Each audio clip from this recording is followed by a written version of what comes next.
अस्सलाम वालेकुम जी, मैं हूं काजी अंसर और हम 10 मिनट्स टू लर्न इंग्लिश के सेशंस में जा रहे हैं। जैसे प्लेलिस्ट के अंदर मैंने ये दिया हुआ है, एक ही उसका आपको नीचे लोगो नज़र आता है जो लिखा होता है टाइटल के अंदर 10 मिनट्स टू लर्न इंग्लिश। और हम जो सीरीज़ शुरू की हुई है लेटर के बाद हम वर्ड पे आ गए हैं। जो लास्ट लेक्चर था वर्ड का, उसके बाद उसमें मैंने आपको बताया था कि प्राइमरी वर्ड क्या होता है, कंपाउंड वर्ड क्या होता है। कंपाउंड वर्ड से आगे दो वर्ड निकलते थे, सेकेंडरी डेरिवेटिव और प्राइमरी डेरिवेटिव, उनके बारे में बताया। प्रीफिक्स और सफिक्स के बारे में बताया। और प्रीफिक्स और सफिक्स से रिज़ल्ट क्या आता है कि हमें एंटोनिम्स और सैनोनिम्स मिलते हैं, अल्फाज मुतरादफ़, अल्फाज रूट मिलते हैं। अब अल्फाज के बारे में ही आगे चलते हैं, तो रूट के बारे में हम डिस्कस करेंगे। रूट क्या होता है? रूट वैसे तो लफ्ज़ से ज़ाहिर है कि जड़ को कहते हैं, मगर कोई भी ज़ुबान जब जन्म लेती है तो कुछ उसके पास अपना अल्फाज का ज़ख़ीरा होता है, बाकी के कुछ अल्फाज वो दूसरी ज़ुबानों से मुस्तार लेती है। जैसे हमारा कौमी तराना उर्दू में है, मगर उसके अंदर उर्दू के सिर्फ 4 से 8 लफ्ज़ हैं, बाकी तमाम लफ्ज़ फ़ारसी के हैं। पाक सर ज़मीन शादबाद, ये हमने फ़ारसी को भी उर्दू के अंदर ऐड किया हुआ है। इसी तरह अंग्रेज़ी ज़ुबान ने अपने दौर की जो पहले ज़ुबानें चलती आ रही थी उनसे कुछ अल्फाज बनाए हैं, तो उनको हम रूट वर्ड कहते हैं। वो हम देखते हैं कैसे। तो एग्ज़ाम्पल के तौर पे मैं आपको बता देता हूँ कि लैटिन और ग्रीक ज़ुबानों के एक एक अल्फाज के जिससे इंग्लिश ने अपने वर्ड बनाए हैं।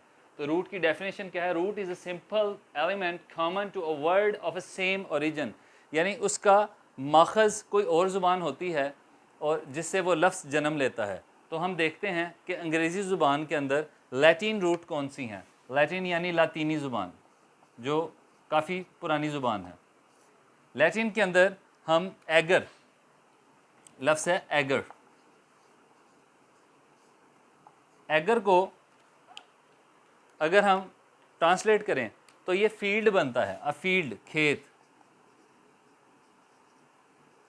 उर्दू में खेत। तो एगर से अंग्रेज़ी ज़ुबान ने जो लफ्ज़ बनाया हमारे पास, वो आया एग्रीकल्चर,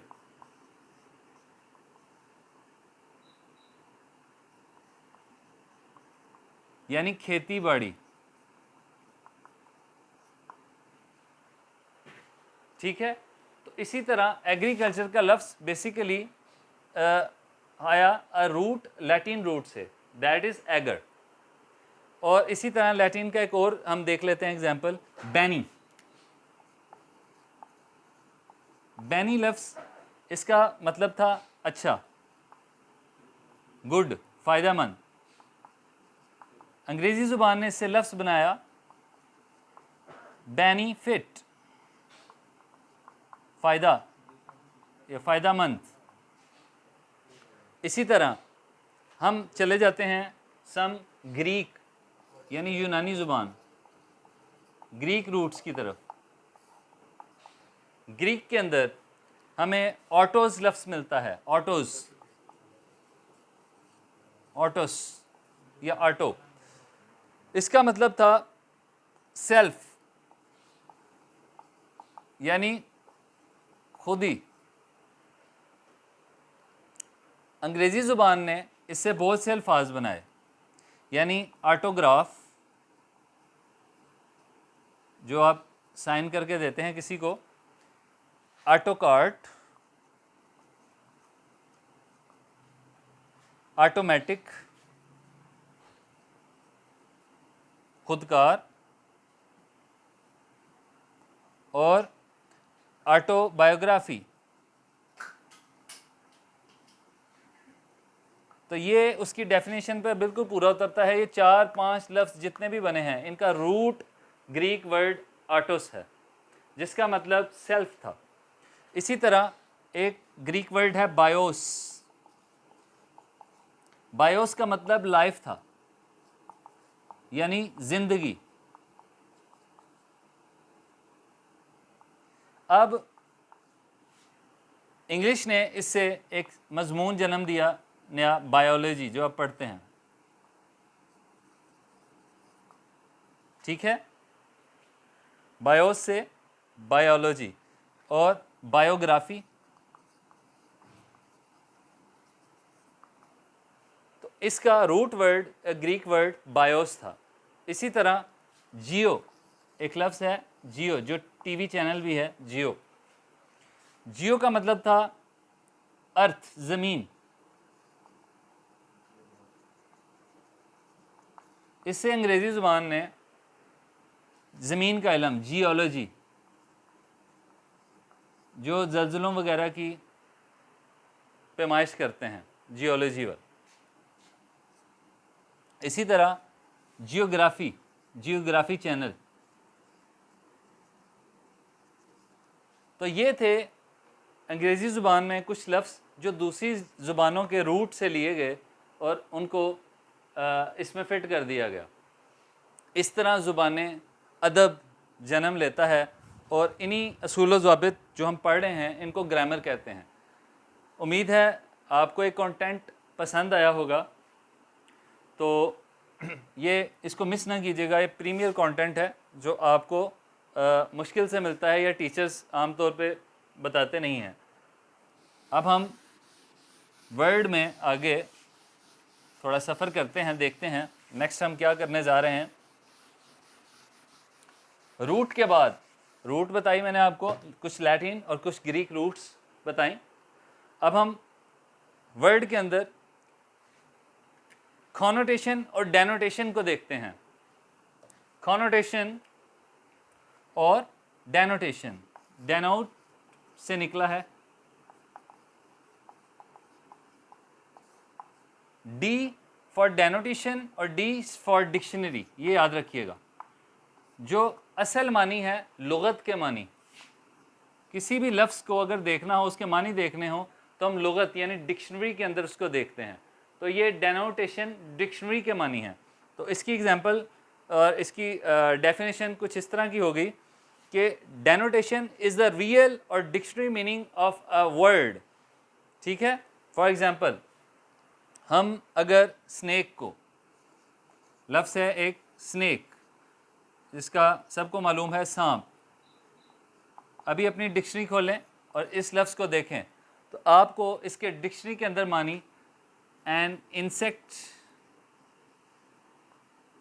सेकले, खुरदरा, लिम्बलेस, बगैर टांगों वाला, ठीक है, लेगलेस, ये मानी आपको मिलेंगे। यानी एक कीड़ा खुरदरी स्किन वाला, बगैर टांगों वाला, ये इसके लुगत के मानी है, जो डिक्शनरी के मानी है। That is called the denotation. Now another term in grammar is used, connotation. Connotation क्या होता है?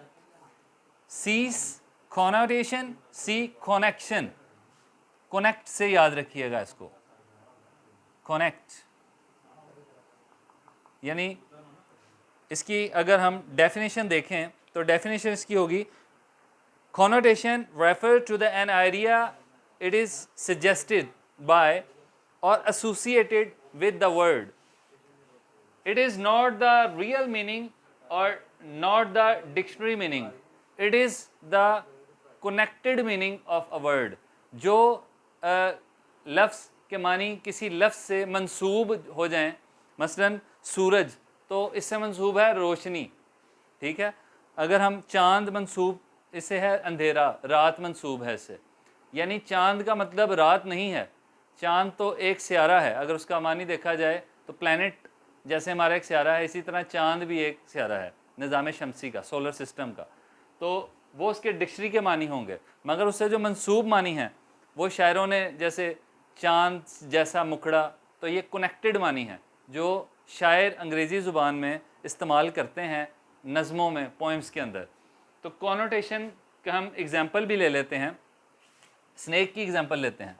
स्नेक को अगर लुगत में देखा जाए तो ये है, मगर अगर इसके कनेक्टेड मानी देखे जाएँ तो वो होगा ईवल, बुरे को भी सांप कहते हैं कि तुम बहुत सांप हो। डेंजर, खतरे को, डेंजरस के बहुत ख़तरनाक है, ठीक है।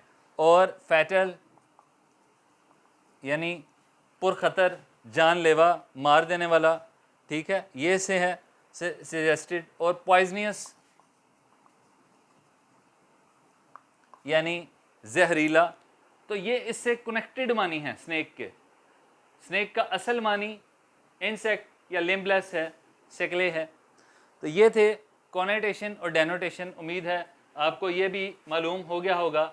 ये आपको जब आप इंग्लिश लिटरेचर लिखेंगे या आप कोई पोइम लिखेंगे तो आपको या उसकी कोई तशरीह करेंगे, पैराफ्रेज करेंगे, पैराग्राफ लिखेंगे या कोई मजमून लिखेंगे, या फ्री आंसर होते हैं बहुत ज़्यादा यूट्यूब के ऊपर, या अपना एसईओ का काम करने वाले जो आर्टिकल राइटिंग करते हैं, तो उस नॉलेज के लिए आपके पास कॉनोटेशन और डेनोटेशन का नॉलेज होना ज़रूरी है। और आज मैं अपने बच्चों को ये अपने स्कूल के बच्चों को भी ये सजेशन देता हूँ कि डिक्शनरी के अंदर मानी ज़रूर देखा करें, उससे वोकेबलरी इन्हेंस होती है और बहुत सी चीज़ों में आपके नॉलेज बढ़ता है। शुक्रिया, लाइक और सब्सक्राइब कर लीजिएगा। उम्मीद है नेक्स्ट वीडियो आपको वीडियो पसंद आई होगी और नेक्स्ट वीडियो में मिलते हैं जल्दी। शुक्रिया, अल्लाह हाफ़िज़।